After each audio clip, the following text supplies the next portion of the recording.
मेरी placement journey कैसी रही? प्लेसमेंट जर्नी में मुझको यूनिवर्सिटी वालों ने सपोर्ट किया कि नहीं किया? क्या मुझको ऑन कैंपस जॉब मिली या नहीं मिली? अगर मिली तो क्या मिली और नहीं मिली तो क्यों नहीं मिली? किस तरीके से जो प्लेसमेंट का प्रोसेस है वो यूनिवर्सिटी लाइफ में होता है? अलग अलग यूनिवर्सिटीज़ में वो सेम प्रोसीजर क्या फॉलो होता है या अलग अलग प्रोसीजर फॉलो होता है? क्या क्या चीज़ें हुई, किस तरीके से हुई? आपको किन बातों का ध्यान रखना चाहिए जो कि आप लास्ट मोमेंट पे आके रिग्रेट ना करें, गिल्ट फील ना करें? इन सब पे डिटेल नहीं होनी चाहिए। कुछ ऐसी बातें जो आपको कोई नहीं बताता, आज मैं बताने जा रहा हूँ। आप भी देखते रहिए, जब हम सब पे बात करने जा रहे हैं।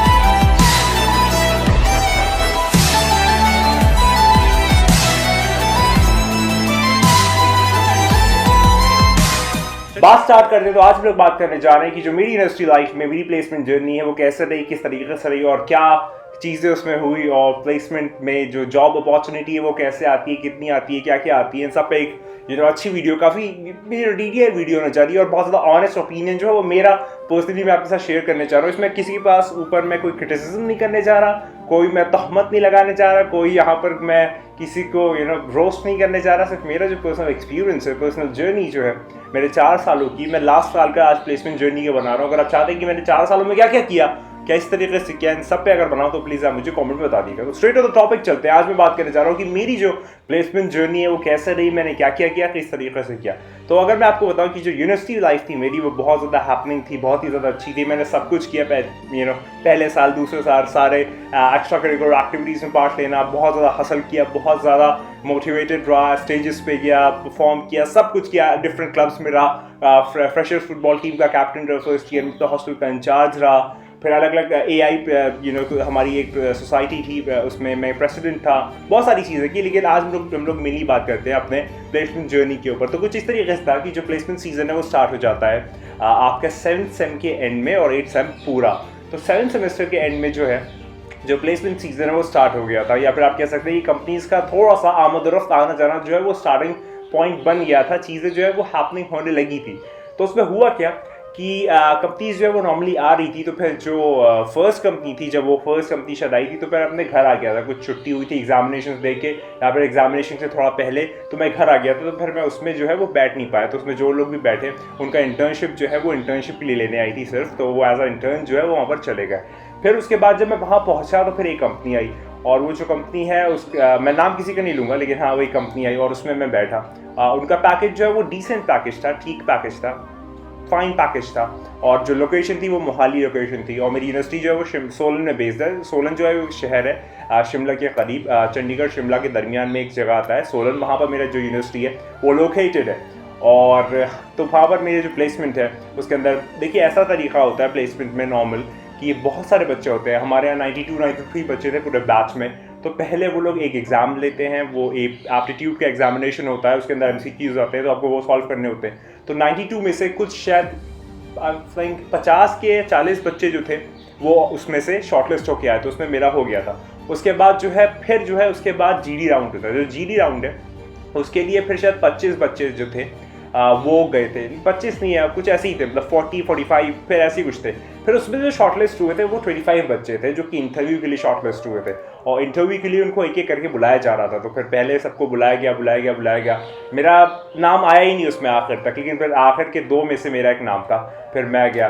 फिर जो इंटरव्यू है वो भी सक्सेसफुली क्रैक हो गया और उसमें मेरा सिलेक्शन हो गया। फिर लास्ट में शाम के वक्त, ये सुबह से मॉर्निंग से प्रोसेस चल रहा था, शाम के वक्त जो है वहाँ पर मुझे बुलाया गया और फिर मुझको बताएगा कि आप जो है वो फाइनली सेलेक्ट होते हैं। मैं और मेरे साथ 3 या 4 या 5 बच्चे जो थे, मतलब 92 में से 5 बच्चे जो है वो सेलेक्ट हुए थे पूरे बैच में से, उस कंपनी में जिसमें से मैं एक था। फिर उसके बाद जो है उन्होंने मुझको एक ओवरलाइन कह लीजिए, एक आउटलाइन कह लीजिए कंपनी की वो दी, लेकिन पैकेज जो है वो डिस्क्लोज नहीं किया गया था, और पैकेज जो है वो मुझे नहीं बताया गया था। सिर्फ एक आइडिया था कि हाँ भाई कुछ ऐसा पैकेज होगा, लेकिन वो मुझको कंप्लीट आइडिया नहीं था कि आखिर पैकेज एग्जैक्टली है क्या।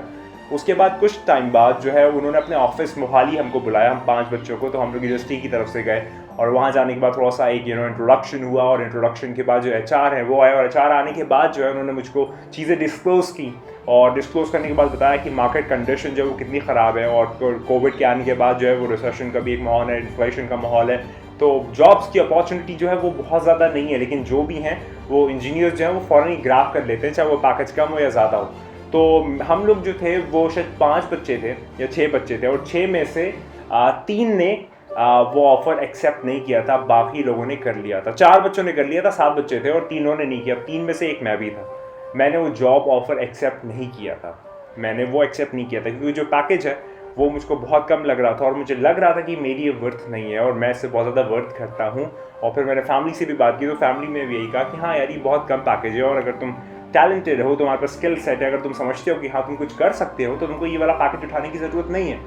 और वहाँ पर जो और बच्चे थे, अब वो अपना सबका डिसीजन होता है, सब जो है वो अपनी ग्राउंड रियलिटी जानते हैं, तो फिर उन्होंने जो पैकेज है वो ले लिया, लेकिन मैंने नहीं लिया। और मैं ऑफर लेटर लेके वापस आ गया, मैंने साइन नहीं किया, साइन करके सबमिट नहीं किया। और फिर मैंने कहा कि मुझे कुछ सोचने का टाइम चाहिए, और फिर वो सोचने का टाइम अभी तक सोच ही रहा हूँ मैं वहाँ पर नहीं गया। और उसके बाद जो है हमारे प्लेसमेंट में एक और ऑप्शन होता है ड्रीम कंपनी का, कि आप ड्रीम कंपनी में बैठ सकते हैं। लेकिन मुझे इतना आइडिया नहीं था कि आखिर ये ड्रीम कंपनी के बाद जो है आप और कंपनीज में नहीं बैठ सकते। तो फिर एक कंपनी आई जो कि गुड़गांव की बेस थी, और वो काफ़ी अच्छा पैकेज दे रही थी, काफ़ी अच्छा पैकेज दे रही थी। और वो जो है वो कंपनी आई, और मैंने बिना जेडी देखे ही मैं उसमें बैठ गया। मतलब मैं अपना आपको मिस्टेक्स बता रहा हूँ जो मैंने की थी अपनी प्लेसमेंट जर्नी में, क्योंकि उसका पैकेज काफ़ी अच्छा था, मतलब बहुत ही अच्छा पैकेज था। तो फिर उसमें मैं बैठ गया, और बैठने के बाद जो है वो मैंने उसका काफ़ी लंबा, पता है, वो पैन इंडिया हायरिंग कर रही थी, और पैन इंडिया में मतलब आप समझ सकते हैं कितने सारे बच्चे होंगे कि वो उसमें बैठे होंगे, और उसमें से कुछ सेलेक्ट हुए, और हमारी पूरी यूनिवर्सिटी से सिर्फ 3 बच्चे उसमें सेलेक्ट हुए थे। पैन इंडिया में हमारी यूनिवर्सिटी से सिर्फ 3 बच्चे सेलेक्ट हुए थे। 2 जो थे वो अलग डिपार्टमेंट्स के थे, और मैं अपने CS डिपार्टमेंट का अकेला था। तो उसका ऑफर लेटर जो है वो भी मुझको आ गया। और फिर जब मैंने देखा कि यार ये तो बिजनेस कंसल्टेंट का रोल है, एग्जैक्टली ये कोई टेक्निकल रोल नहीं है, और मैंने जो है वो BTech CSE AI में किया है, मेरी स्पेशलाइजेशन जो है वो आर्टिफिशियल इंटेलिजेंस है। तो मैं चाहता था एज अ डेटा साइंटिस्ट का रोल, या फिर मशीन लर्निंग इंजीनियर, या फिर इस तरीके का कोई रोल हो वो मैं पाऊँ तो मैं उसमें जाऊँ, वरना मैं ना जाऊँ। तो उसमें जो बिजनेस कंसल्टेंट का रोल था वो मेरे लिए कुछ ऐसा लग रहा था कि यार कि यहाँ पर नहीं जाना चाहिए, यहाँ पर प्रोसीड नहीं करना चाहिए। हालांकि पैकेज जो है वो बहुत ज़्यादा था, काफ़ी अच्छा पैकेज था, लेकिन फिर भी मैं उससे थोड़ा सा इंटिमिडेट नहीं हुआ, और मैं उसमें नहीं गया। और फिर फाइनली जो है फिर मैंने भी वो ऑफ़र लेके मैं आ गया, और मैंने कहा कि मैं सोच के जवाब दूंगा। उन्होंने मुझे एक टाइमलाइन दी थी, 3 दिन 4 दिन 1 हफ्ता, लेकिन मैं फिर भी उसमें मैंने वो इंटरेस्ट नहीं दिखाया, और मैंने कहा कि अभी मैं सोच रहा हूँ, बात कर रहा हूँ। और फिर फाइनली वो भी मैंने एक्सेप्ट नहीं किया। तो मैंने ऑन कैंपस जो है वो ये 2 ऑफर्स लेटर्स जो हैं वो उठा लिए थे, 2 ऑफर्स। उसके बाद फिर मैं आगे अप्लाई कर रहा था, फिर यूनिवर्सिटी वाले कहने लगे कि नहीं आप आगे अप्लाई नहीं कर सकते क्योंकि आपको 2 ऑफर्स मिल चुके हैं, और हमारे पास और भी बच्चे बचे हुए हैं लॉट में। तो सिर्फ ऐसा ही थोड़ी ना कि आपको हर जगह बिठाते रहेंगे और आप कोई भी एक्सेप्ट नहीं करेंगे, तो इस तरीके से नहीं होता। तो फिर फाइनली जो प्लेसमेंट जर्नी मेरी हुई वो इस तरीके से हुई कि फिर वो 2 ऑफर्स जो है वो मैंने दोनों एक्सेप्ट कर लिए, और उसके बाद वो दोनों मैंने रिजेक्ट कर दिए। मतलब कि मैंने ऑफर लेटर तो ले लिया, लेकिन उसको मैंने एक्सेप्टेंस नहीं दिया और दोनों को रिजेक्ट कर दिया। वो ऑफर लेटर्स आज भी मेरे पास मौजूद हैं, और मैंने उन दो में से कोई भी जगह नहीं किया। अब यहाँ पर ये होता है कि मुझे एक बार वहाँ ख्याल आया भी, ये मुमकिन है, पॉसिबल है कि जॉब मार्केट जो है वो इतना ज़्यादा कॉम्पिटिटिव है, और काफ़ी ज़्यादा इंजीनियर्स जो है वो ग्रेजुएट होने के बाद भी उनके पास साल 2 साल 3 साल तक जॉब नहीं आती। तो क्यों ना मैं इसको ले लेता हूँ। हालांकि सैलरी कम है एक जगह पर, दूसरी जगह पर सैलरी बहुत अच्छी है, लेकिन रोल जो है वो थोड़ा सा कंसल्टिंग का है, थोड़ा सा नॉन टेक्निकल रोल है। तो चला ही जाता हूँ ना यार, अच्छा ये इनकम होना स्टार्ट हो जाएगा।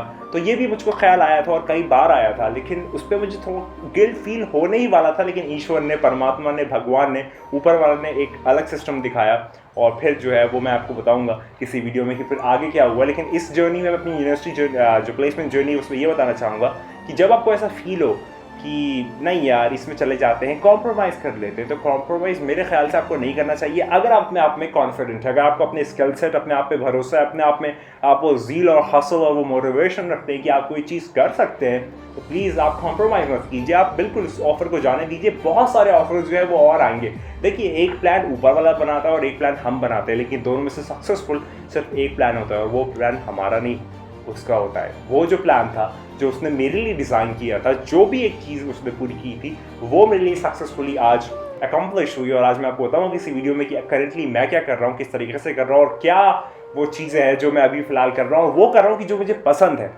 हालांकि एक जगह पर मेरा जो सैलरी है वो कॉम्प्रोमाइज़ कर सकता था, मैंने नहीं किया। एक जगह पर सैलरी बहुत अच्छी थी, मैं अपना जो पोजीशन है, ऑक्यूपेशन है, वो कॉम्प्रोमाइज़ कर सकता था, मैंने वो भी नहीं किया। और याद रखिए, टच वुड ऊपर वाले का बहुत शुक्रिया, मैं कुछ भी नहीं हूँ। मैं हमेशा कहता हूँ कि मैं कुछ नहीं हूँ, तू नहीं है, बस वही है। और उसी आइडियोलॉजी पर मैं ये कहता हूँ कि ये मेरी प्लेसमेंट जर्नी जो है वो ये रही।